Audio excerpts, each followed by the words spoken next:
Hi అండి, welcome to miss అమ్మా world. ఈరోజు నేను మీకు ఒక మంచి కథ వినిపించబోతున్నానండి.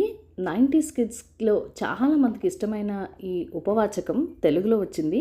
10వ తరగతిలో నాన్ డీటెయిల్గా ఉండేదన్నమాట.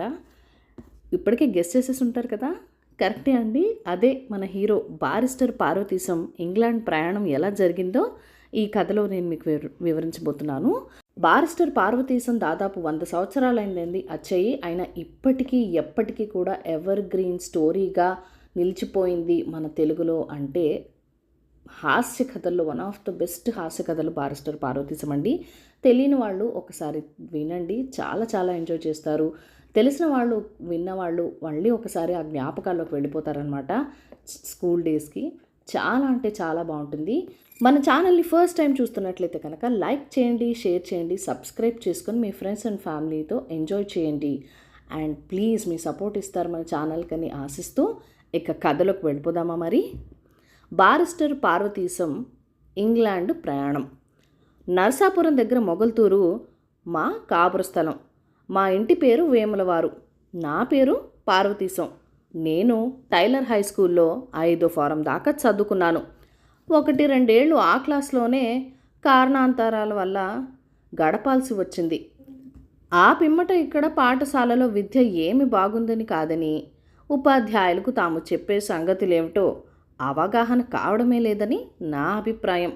అందుచేత వృధాగా ధన వ్యయము, కాలవ్యయము, కాలయాపన ఎందుకని నేను చదువు మానేసి మా పెద్దలు సంపాదించిన ఆస్తి కొంత ఉన్నది గనక సుఖంగా నిస్వార్థపరంగా ఇంటి దగ్గర కూర్చొని దేశకాల వైపరీత్యాల గురించి ఆలోచిస్తూ ఉండేవాడిని. ఇలా ఉండగా ఒక రోజున మా స్నేహితుడు ఒకడు వచ్చి మాటల మధ్య ఇంగ్లాండ్ వెళ్ళి చదువుకోమని హితోపదేశం చేశాడు. అతడు వెళ్ళిపోయిన తర్వాత ఇంగ్లాండ్ ప్రయాణం గురించి చాలాసేపు ఆలోచించి అందులో మంచి చెడ్డలు, కష్టసుఖాలు నాలో నేను తర్కించుకొని అన్ని విధముల చేత దేశాటనము శ్రేయస్కరమని, పైగా మన అధికారుల దేశం వెళ్ళి వాళ్ళ ఆచార వ్యవహారాలు చూసి గుట్టుమట్టు తెలుసుకుంటే స్వరాజ్య సంపాదనకు వీలుగా ఉంటుందని ఆలోచించి అక్కడకు వెళ్ళి బారిస్టర్ చదువుదామని నిశ్చయించుకున్నాను. మా తండ్రి వ్యవసాయదారుడు, ఏమి చదువుకున్నవాడు కాదు, వట్టి అనాగరికుడు. అందుచేత ఇటువంటి విషయం ఆయనతో చెబితే దీని పర్యవసనం గ్రహించలేడని ఆయనతో చెప్పకుండా ఒక స్నేహితుడి దగ్గర కొంత సొమ్ము బదులు పుచ్చుకొని నరసాపురం వెళ్ళి 4 రోజుల్లో వస్తానని ఇంటి దగ్గర చెప్పి బయలుదేరాను. ఇంగ్లాండ్ ప్రయాణం అని చిన్నప్పుడు పుస్తకాల్లో చదివిన పాఠం వల్ల, తర్వాత చదివిన భూగోళ శాస్త్రం వల్ల ఆ దేశానికి వెళ్ళే మార్గము నాకు తెలుసు. కానీ అక్కడ వెళ్ళవలసిన సాధారణ సామాగ్రి ఏమిటో, అక్కడ ఎలా మలుచుకోవాలో తెలుసుకుందామంటే చెప్పడానికి ఎరిగిన వాళ్ళు ఎవ్వరూ లేకపోయారు. నరసాపురంలో ఉన్న దొరలను ఎవరైనా అడుగుదామా అంటే నా జ్ఞానం చూసి వాళ్ళు నవ్వుతారేమోనని వాళ్ళని అడగడము మానేసి నా సహజ సూక్ష్మ బుద్ధి ఉపయోగించి నాకు తోచిన వస్తువులు కొన్ని అక్కడ నుండి తీసుకువెళ్తే ఇంకా కావలసినవి త్రోవలోనో అక్కడికి వెళ్ళిన తర్వాతనో కొనుక్కుందామనుకున్నాను. అందుకని అనవసరంగా విశేషంగా డబ్బు ఇక్కడ ఖర్చు పెట్టకూడదనుకొని సూక్ష్మములో తేల్చవలసిన కావలసినవి ఏమిటా అని జాగ్రత్తగా ఆలోచించాను. ఎంతసేపు ఆలోచించినా సరిగ్గా ఏమీ తోచలేదు. ఏదో ఒక చివరి నుంచి ఆరంభిస్తే కావలసినవన్నీ తేల్తాయి కదా అనుకున్నాను. అందుకని నిద్ర లేవడంతో కావలసిన సామాన్ల జాబితా వ్రాసుకున్నాను. దంతధావనానికి 10 కచ్చికలు, నలిపిన పొడుము, 4 గీసుకోవడానికి కాసిన తాటాకు ముక్కలు, ఇత్తడి చెంబు.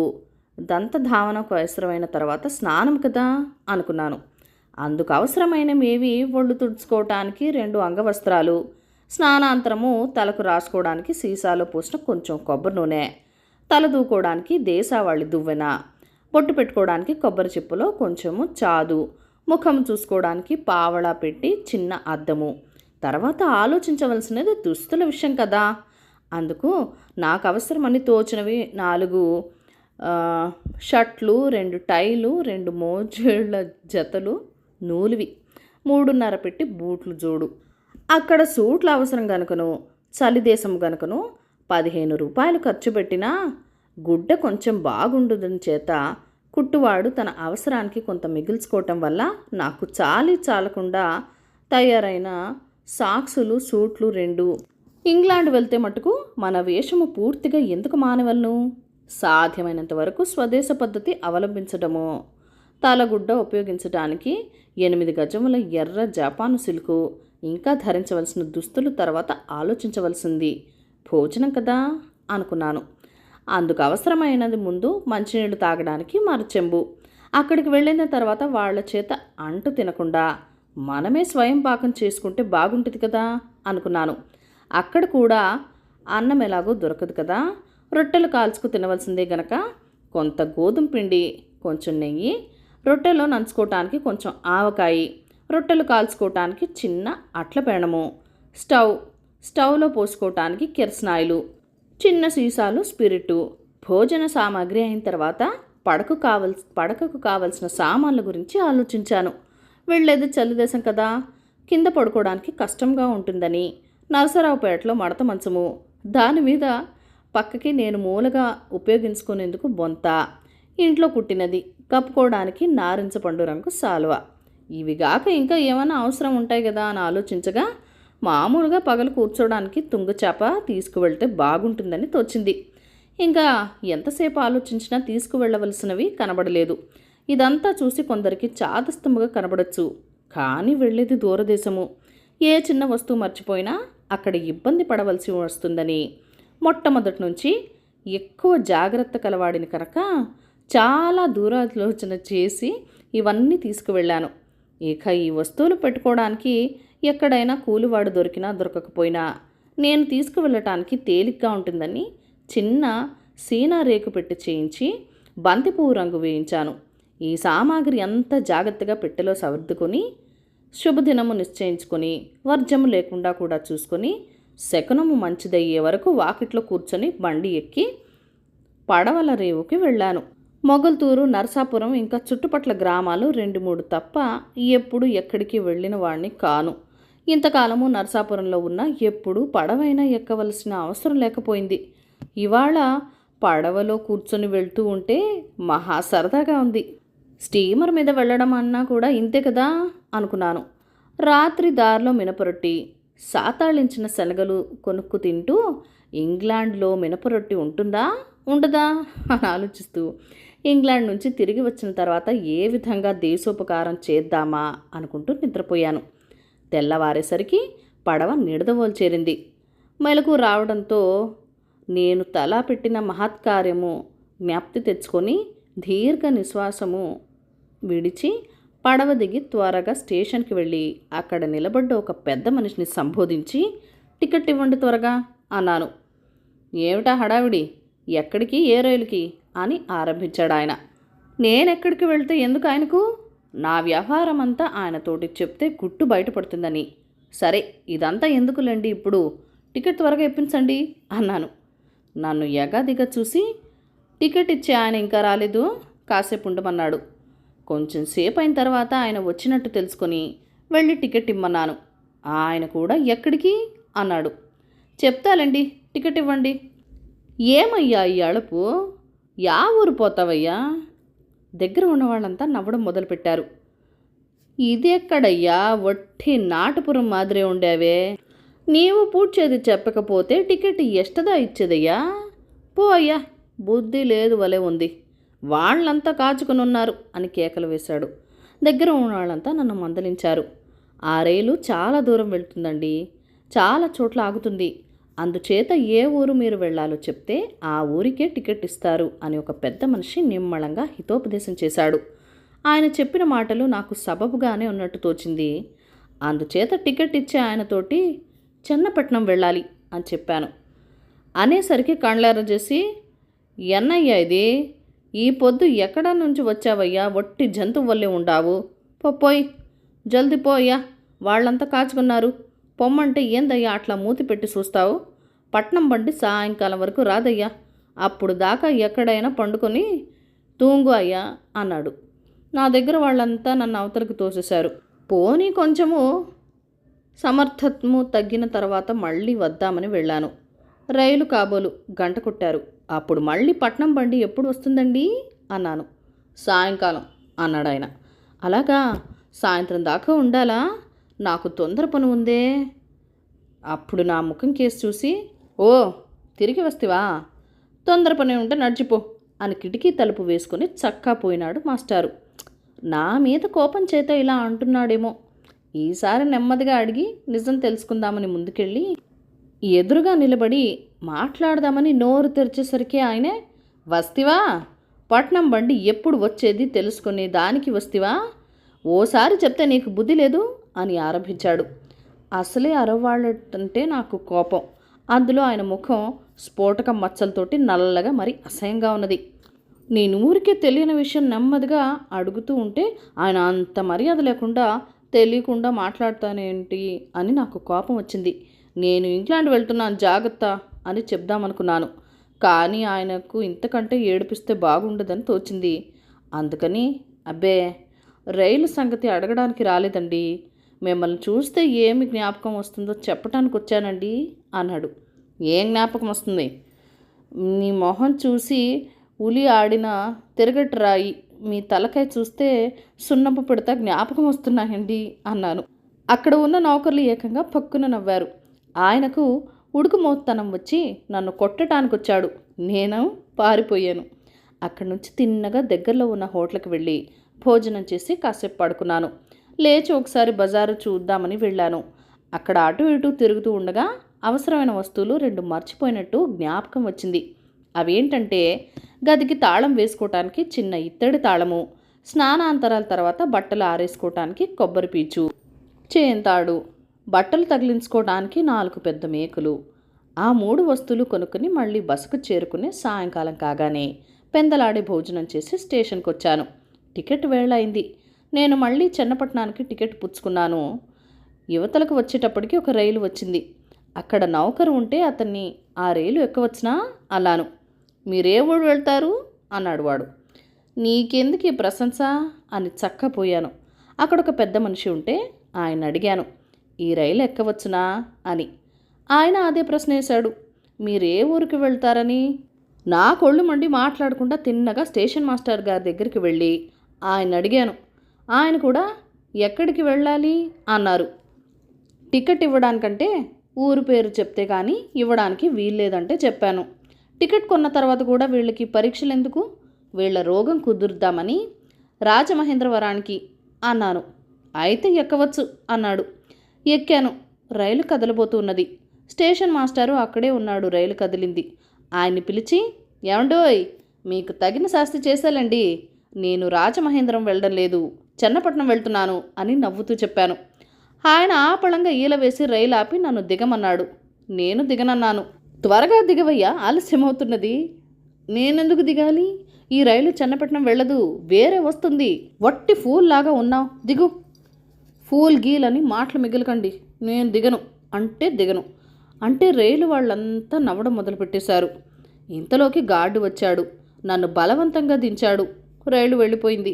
నా కళ్ళ వెంబడి నీళ్లు వచ్చినవి. స్టేషన్ మాస్టర్ కొంచెం జాలిపడి, పట్నం బండి ఇంకొక 15 గంటలో వస్తుందని ధైర్యం చెప్పాడు. కొంచెం ఇంచుమించుగా ఆయన చెప్పినట్టుగానే రైలు వచ్చింది. ఆగడంతో ఎదురుగుండా ఉన్న పెట్టెలోకి నా సామానంతా నెత్తిన పెట్టుకొని ఎక్కబోయాను. ఒక్క మెట్టు ఎక్కి 2వ మెట్టు మీద కాలు వేయబోతూ ఉంటే వెనక నుంచి ఎవరో తోసేశారు. ఆ అదురుకు నా నెత్తి మీద ఉన్న సామాను నా వెనక ఉన్న వాడి నెత్తి మీద పడి అక్కడైనా ఆకుండా కింద ఎవల కాళ్ళ మీదో ఢబీమని పడింది. నేను సామాను కోసం వెనక్కి తిరిగి చూశాను. ఆ పళంగా చేజారి నా వెనకవాడి మీద నేను, నా వెనకవాడు నా సహితంగా వాడి వెనక వాళ్ళ కాళ్ళ మీద విరుచుకుపడ్డాము.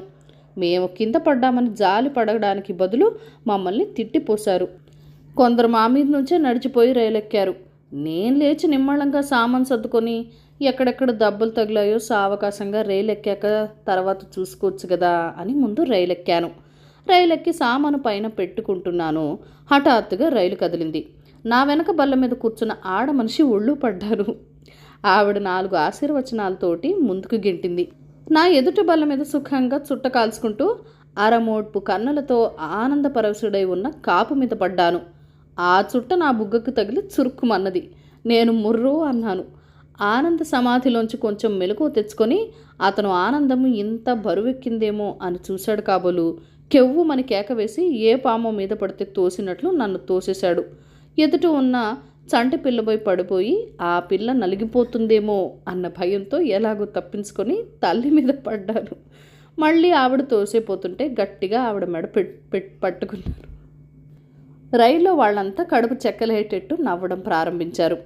ఇంకా నేను నిలబడి ఉంటే ఎవళ్ళను కౌగిలించుకుంటానో అని భయపడి నాకు కూర్చోడానికి కొంచెం స్థలం ఇచ్చారు. పై బల్ల మీద పెట్టి దాని మీద మడత మంచము, చాప పెట్టి ఇవన్నీ కలిసి పైన గొలుసు కనబడితే దానికి వీటికి సాయంత్రం కొన్న చేంతాడు వేసి లాగి బిగించి కట్టాను. ఇంకా సామాన్లకి పర్వాలేదు కదా అని సుఖంగా కూర్చున్నాను. ఇంతట్లోకి ఎందుకో రైలు ఆగింది. అంతా తొంగి చూశారు. ఇంకొక క్షణానికి గార్డులు ఇద్దరు మా పెట్టెలోకి వచ్చి గొలుసు ఎవరు లాగారు అన్నారు. ఎవ్వరూ మాట్లాడలేదు. పైకి చూశారు. నా సామాన్ కేసు చూపించి ఈ సామాన్ ఎవరిది అన్నారు. మళ్ళీ ఏం పుట్టి మునిగిందో అని హడిలిపోతూ నాదేను అన్నాను. ఎందుకలా గొలుసులతో కట్టావు? సామాను రైలు కుదుపుకి కింద పడిపోకుండా జాగ్రత్తగా ఉంటుందని అలా కట్టా. పెట్టెలో వాళ్ళంతా ఊరికే నవ్వడం ఆరంభించారు. గార్డు 50 రూపాయల జరిమానా ఇవ్వమన్నాడు. నా దగ్గర ఏమీ లేదు, ఇచ్చుకోలేను, క్షమించమని ప్రాధేయపడ్డాను. ఆఖరికి ఎలాగైతేనే నా సామాన్లన్నీ గొలుసుని విప్పి వేయమని వాళ్ళు చక్కాపోయారు. వాళ్ళు వెళ్ళిన తర్వాత నా అపరాధం ఏమిటో పక్కన ఉన్న వాళ్ళని అడిగి తెలుసుకున్నాను. అక్కడ గొలుసు కాస్త లాగితే రైలు అలా ఆగుతుందనుకున్నాను. ఇంకాసేపటికి రైలు మళ్ళీ ఆగింది. నా పెట్టెలో కొందరు దిగారు, మరికొందరు ఎక్కారు. కాసేపు ఉండి మళ్ళీ బండి బయలుదేరింది. నా పక్కన ఒక వితంతువు, సుమారు 40 సంవత్సరాల మనిషి నా వైపు వీపు పెట్టి కాళ్ళు బళ్ళ మీదకి చాచుకుని కూర్చుంది. కొంతసేపటికి కొనికిపాట్లు పడుతూ పడడము మొదలుపెట్టింది. మన దేశ దారిద్ర్యము, ప్రజల అజ్ఞానము, వితంతువుల దుర్భర అవస్థ, ఇట్లాంటి విషయాల గురించి ఆలోచిస్తూ ఈ దేశం ఎప్పుడు ఏ రీతిన బాగుపడుతుందా అనుకుంటూ, అయినా మంచి కాలం సమీపిస్తున్నది. నేను 3-4 సంవత్సరాల్లో స్వదేశానికి తిరిగి వచ్చి ఈ కష్టాలను తొలగిస్తాననుకుంటూ నేను నిద్రపోయాను. రకరకాల కలలు వచ్చినవి. కొంతసేపటికి మెలకు వచ్చింది. నేను లఘుశంకకు వెళ్ళవలసి వచ్చింది. ఎక్కడికి వెళ్ళడానికి, ఏం చేయడానికి తోచింది కాదు. ఒక మాట రైలు ఆగితే బాగుండును, దిగి వెళ్ళి రావచ్చు కదా అనుకున్నాను. గొలుసు లాగుదామని అనుకుని 50 రూపాయల జరిమానా మాట జ్ఞాపకం వచ్చి తిన్నగా కిటికీ దగ్గరికి వెళ్ళి రైలు ఒక్క మాట ఆపమని గార్డు గారిని కేక వేశాను. నా కేక ఎవరికీ వినబడలేదు. కడుపు ఉబ్బుకు వస్తున్నది. ఏమీ తోచింది కాదు. అక్కడ కూర్చున్న పెద్ద మనిషిని ఒక ఆయన్ని పలకరించి నా అవస్థ చెప్పి ఇలా కేక వేశాను, ఎవళ్ళు పలకలేదు, ఎలాగూ అని అడిగాను. ఆయన నవ్వి, అబ్బాయి వట్టి వెర్రివాడల్లే ఉన్నావు, మనకు కావలసి వచ్చినప్పుడు చోటల్లా రైలు ఆపరు. ఇక్కడ గది ఉంది, 1కి వెళ్ళవలసి వచ్చినా 2కి వెళ్ళవలసి వచ్చినా ఆ గదిలోనికే వెళ్ళవచ్చు అని చెప్పి గది చూపించాడు. వెళ్ళి వచ్చి కూర్చొని కాసేపు కునిపాట్లు పడేసరికల్లా తెల్లవారింది. చక్కగా రైలు ప్రతి స్టేషన్లోనూ ఆగడము, ఎక్కే జనాలు దిగే జనాలు తగిన సౌకర్యము, రైల్లో కూర్చున్న వాళ్ళు మళ్ళీ దిగక్కర్లేకుండా అందులోనే పాయకాన ప్రతి స్టేషన్లోనూ జనానికి అత్యవసరమైన పదార్థాలు అమ్మరావటము, అన్ని ఏర్పాట్లు బాగున్నవి అనుకున్నాను. అందుకనే ఇంగ్లీష్ వాళ్ళు అంత గొప్పవాళ్ళు అయ్యారనిపించింది. ఇలా ఉండగా ఉదయం 9 గంటల అయ్యేసరికి బేస్టన్ బ్రిడ్జ్ అనే స్టేషన్ వచ్చింది.